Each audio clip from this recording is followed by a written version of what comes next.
Fala galera do Terceirão, professor Fernando Shows para mais uma aula de filosofia. E eu tô bem feliz nessa aula porque a gente vai fazer uma quebra de paradigmas aqui. Eu já te explico melhor. Na aula de hoje nós iniciamos a filosofia medieval. Especificamente você vai ver nessa aula os seguintes temas: fé e razão. Ok? Então, para você entender a filosofia medieval, eu preciso te explicar o contexto histórico e falar também sobre os principais filósofos desse período aí. Olha, os principais filósofos vão ser dois. A gente tem o Agostinho de Hipona, ou Santo Agostinho, como a Igreja Católica se refere, mas para a gente não entrar em conflitos aqui, eu vou só escrever Agostinho, ok? Você pode ir anotando junto comigo aí do outro lado aí da tela, tá bom? Então, olha só, Agostinho, ele está inserido na filosofia medieval, mas a sua vida não está. Como assim, professor? Tá meio confuso isso. É que Agostinho ele viveu do século IV depois de Cristo. E a mudança da história antiga, da antiguidade clássica, que a gente chama, para a Idade Média, ocorre no ano de 476 depois de Cristo, ou seja, no século V depois de Cristo, tá? Mas ele está inserido porque o seu pensamento vai permear ali por muitos e muitos e muitos anos durante toda a Idade Média. Tá tranquilo? Eu preciso te lembrar de coisas elementais, tá? Agostinho ele está inserido no contexto em que a Igreja Católica já se tornou uma instituição poderosa no Império Romano. Só que ele vai ter uma discussão muito importante, que é como conciliar a fé com a razão filosófica. Eu preciso te falar que Agostinho, ele se converte ao cristianismo por conta das suas próprias indagações e questionamentos. E ele vai encontrar um filósofo que vai ser a base de todo o seu pensamento. Isso, vai ser a base de todo esse pensamento do Agostinho. Se você não entende a filosofia de Platão, pega essa dica do professor aqui. Volta lá, dá uma lida sobre Platão, porque você só consegue compreender a filosofia de Agostinho se você compreender a filosofia de Platão. Bom, então olha só, eu vou puxar aqui para você uma setinha aqui. Na filosofia de Platão, você tem a divisão do mundo em duas esferas. Eu vou colocar aqui, ó, Platão. Tranquilo? Na filosofia de Platão, a gente tem a filosofia dele é baseada em duas esferas. Como assim, professor, em duas esferas? Eu vou puxar agora uma seta aqui, tá? Para dividir. Então, o mundo para Platão é dividido em um mundo inteligível, mundo inteligível, e um outro mundo que é o mundo sensível, ok? Lembra disso? Se você não lembra, não tem problema que eu vou te lembrar agora. O mundo inteligível é o que a gente conhece por mundo das ideias. Platão falava que no mundo inteligível, quando a gente alcança pela razão, é onde existem as ideias perfeitas. E no mundo sensível é quando essas ideias se materializam. Como assim, professor? Não entendi nada. Olha, eu vou te dar um exemplo bem clássico que a gente tem para compreender a filosofia dele. Pensa aí na sua cabeça em deixa eu pensar, em um gatinho. Pensou? Agora, com esse gatinho que você pensou na sua cabeça, desenha ele num papel. Vou te dar esse tempo para você fazer isso. Fez? Ok. O gatinho que você passou para o papel é o mesmo que estava na sua cabeça? Não é, porque na sua cabeça existe a ideia perfeita de gatinho. E no nosso mundo se materializa uma cópia imperfeita desse gatinho. Ou seja, para Platão, tudo aquilo que existe no mundo inteligível, tá? Que é de intelecto, é perfeito. O que existe no nosso mundo, que é o mundo sensível, é uma cópia imperfeita de uma ideia perfeita. O que isso tem a ver com Agostinho? Tem tudo a ver, porque Agostinho vai falar que ao invés de existir um mundo inteligível e um mundo sensível, na verdade existe uma cidade eu vou abreviar, de Deus, uma cidade de Deus e uma cidade dos homens. Tá, professor, eu ainda não entendi qual que é a relação entre os dois. Calma aí, olha. Lembra que no inteligível existem as coisas perfeitas? Lembrou? Lembra que no sensível existem as coisas imperfeitas? Então, ele vai traduzir isso para o cristianismo. Na cidade dos homens, por mais que eles se esforcem ao chegar ao máximo, tudo que existe aqui é uma cópia imperfeita das ideias perfeitas, que estão na cidade de Deus. Ok? Então é mais ou menos a ideia de paraíso aqui que a gente tem, onde não há dor, onde não há sofrimento. Então tudo aquilo que é perfeito está na cidade de Deus, e tudo aquilo que é imperfeito, uma cópia desse perfeito, que é imperfeita, está na cidade dos homens. Só que é aqui o ponto central da filosofia que a gente vai diferenciar. Segundo Platão, para atingir um mundo inteligível, antes os seres humanos têm que passar pelo uso da razão. E passando pelo uso da razão, eles chegam ao inteligível. Porém, Agostinho vai dizer que para se chegar à cidade de Deus, é necessário, eu vou abrir uma setinha aqui no meio, fazer o uso da fé. Porque se tudo que é perfeito, então, provém de Deus, da cidade de Deus, eu só consigo conhecer a verdade a partir do momento em que eu conheço a Deus. Só que para eu conhecer a Deus, eu tenho que fazer o uso da fé.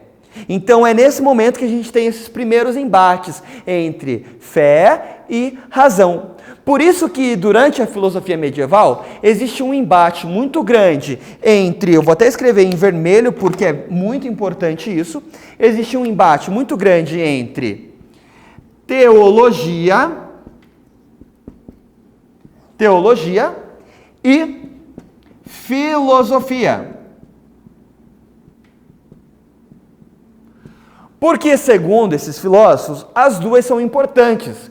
Porém, a filosofia está a serviço da teologia, porque o pensamento é teocêntrico, ou seja, Deus está na base de todo o pensamento humano, de todo o pensamento, Deus é a base. Então, entendeu? Para você não perder, você só traduz, então, a filosofia de Platão para os termos de Agostinho, que elas estão muito próximas ali, e que ao invés de usar só a razão, entra aí o uso da fé. Bom, agora eu vou falar de Aristóteles, mas aguenta aí que eu tenho que pegar o meu apagador aqui. Pronto, já voltei, tranquilo, tá aí comigo ainda? Você não fugiu dessa aula, né? Então, olha só. Feito de Agostinho, eu espero que você tenha anotado. Nossa, eu quase derrubei aqui, tá? Mas eu sou assim mesmo. Feito Agostinho, agora você pode aprender sobre Tomás de Aquino. Deixa eu apagar bem aqui, segurar aqui para eu não derrubar o quadro. Ok, foi? Tá comigo aí? Tranquilo. Então, agora nós vamos falar sobre o outro filósofo, que é Tomás de Aquino. Então, preste atenção aqui comigo. Tomás de Aquino. Tomás de Aquino está temporalmente bem à frente ali de Agostinho, Agostinho de Hipona ou Santo Agostinho, como eu te falei lá. Só que ele também vai se inspirar num filósofo grego para basear a sua filosofia. Bom, Agostinho, ele vai basear todo o seu pensamento em Aristóteles. Isso. Só que se você lembra bem, Só que se você lembra bem das aulas de filosofia grega, você sabe que Aristóteles não bate com as ideias de Platão, mesmo tendo sido aluno dele. É nesse momento aqui que Tomás de Aquino vai fazer uma filosofia diferente ali de Agostinho. Eu preciso te lembrar que Agostinho é o pai da filosofia patrística. Anota isso aí, patrística. Ok? Santo Agostinho, Agostinho de Hipona ou somente Agostinho. O Tomás de Aquino, ele é o pai da filosofia escolástica, ok? E é bem importante aqui, porque quando Tomás de Aquino começa a trazer a filosofia aristotélica para o contexto cristão, vários outros estudos de Aristóteles, como lógica e análise do mundo, da realidade, vão estar incorporadas no pensamento cristão. O que depois, vou te dar um spoiler, tá? Lá na frente da história, vai ser um problema quando a ciência moderna vai contestar aqui o que Aristóteles falava. Bom, Aristóteles, ele fala que tudo deve passar por uma observação. Ou seja, você tem que observar as coisas, observação. Eu já estou perdido aqui no escrever. Observação.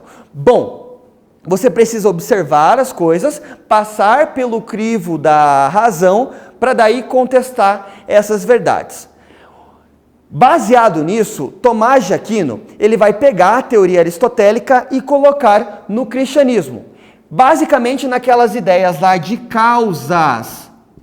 Se você não lembra o que são as causas no pensamento aristotélico, eu também vou falar para você voltar um pouquinho, estudar Aristóteles para entender aqui. Mas eu vou te resumir essa ideia de causas.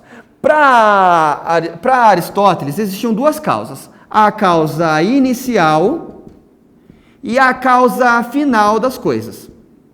Ou seja, tudo que existe, existe porque tem um início. Por exemplo, a árvore existe porque antes existiu uma semente. Lembra que também Aristóteles ele falou sobre a ideia do ato e potência. Ato e potência. Que o ato é toda a origem das coisas. Por exemplo, o ato de uma árvore é a semente. E a potência, que é aquilo que algo pode vir a ser, da semente, vem a ser a árvore. Tá, professor, mas o que isso tem a ver com Tomás de Aquino? Vou te explicar agora.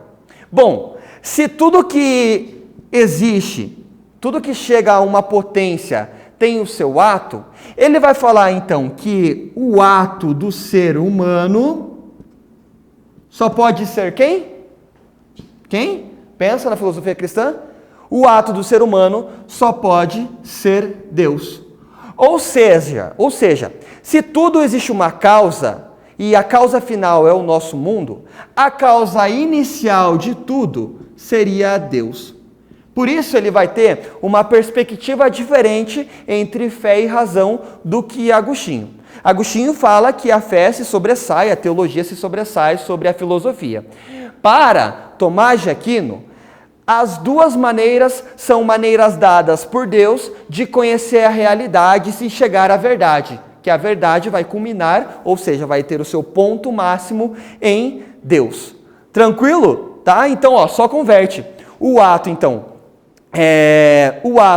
do ser humano vem a ser Deus e a potência vem a ser as criações dele. Eu sei que é uma explicação bem simplista, os escritos de Tomás de Aquino são bem mais densos, mas eu estou te ensinando aqui para você também mandar bem no vestibular. Então guarda isso daí.